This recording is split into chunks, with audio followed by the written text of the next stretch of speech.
Now to our coronavirus coverage and sweeping new guidelines released today on the reopening of schools. That means major changes as California's 6 million students head back to class. The state released a manual today that will serve as basically a roadmap for school districts on ways to reopen safely. CBS 13's Marissa Perlman is live in Sacramento this afternoon with the changes for students and some concerns from parents. Marissa.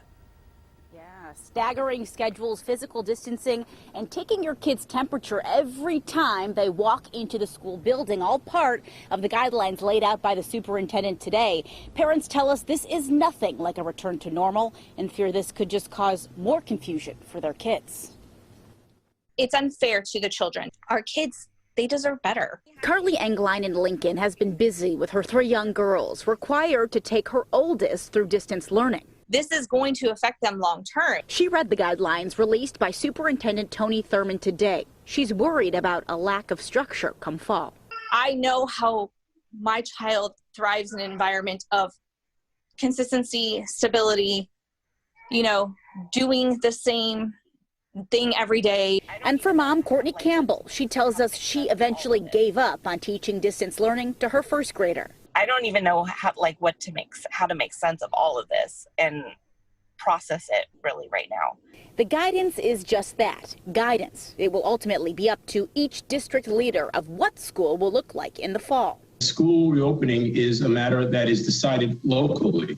With 1,000 school districts in our state. We asked Superintendent Thurmond about how the state would address the education gap from months of distance learning once students are finally allowed to return to campus. As it relates to learning gaps, we have been, even before the pandemic, really focused heavily on how we address, gaps and achievement gaps. And the pandemic certainly has exacerbated those gaps.